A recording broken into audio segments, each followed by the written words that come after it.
નમસ્કાર ખેડૂત મિત્રો, મહુવા નર્સરીની યુટ્યુબ ચેનલમાં આપ સર્વે ખેડૂત મિત્રોનું હાર્દિક સ્વાગત છે. ખેડૂત મિત્રો, આજે આપણે જોવાનું છે કે નાળિયેરીના પાકમાં જે ખાસ કરીને રોપા સ્ટેજમાં જ્યારે હોય છે, જ્યારે આપણે નાળિયેરી ઉછેરતા હોઈએ ત્યારે એ ઉછેરવામાં સૌથી ખેડૂતોને મૂંઝવતા પ્રશ્નો અને જે પૂરા તમારા નાળિયેરીના પાકને નુકસાન કરે છે તેવી અગત્યની જીવાત, જેને આપણે ગેંડા કીટક એટલે કે રાઇનોસિયસ બીટલ તરીકે ઓળખીએ છીએ, તેની ઓળખ અને સમજૂતી આજે આપણે આખા વિડીયોમાં જોવાની છે.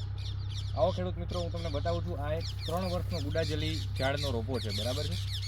હવે આ ઝાડ હજી ઊભું જ થઈ રહ્યું છે, ત્યાં તેમાં જે આ નવું પાન નીકળે છે એ નવું પાન તમને આ રીતે તૂટેલું જોવા મળે છે.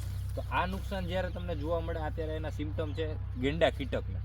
બીજા સિમ્ટમ ખેડૂત મિત્રો એના એવા છે કે આ જે નાળિયેરીના પાન છે એમાં કોઈ પણ જગ્યા પર પાછળની બાજુમાં હોલ થઈ ગયું હોય અથવા નાળિયેરીનું પાન કાતરની જેમ અડધું ખવાઈ ગયેલું હોય, ચવાઈ ગયેલું હોય, ત્યારે સમજવું કે તમારા ખેતરમાં ગેંડા કીટકનો પ્રવેશ થઈ ગયો છે.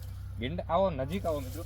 ગેંડા કીટકનું ખાસ જે સિમ્ટમ છે એ તમે આ જોઈ શકો છો. આ છે આ જગ્યા પર, એટલે કે નવું નીકળતું જે પાન છે તે જગ્યા પરનો ભાગ કોરી અને તે ગેંડા કીટક આની અંદરથી ટનેલમાં પ્રવેશ કરે છે. અને જે તમારું નાળિયેરીનું ઝાડ છે તેનું નવું જ પાન, એટલે કે નવું લીફ જે જ્યાંથી નીકળે છે એ જગ્યા ઉપરથી એ નુકસાન કરવાનું શરૂઆત કરે છે. એ નવું પાન જે નીકળે છે એને જે ગેંડા કીટક ખાઈ જાય છે.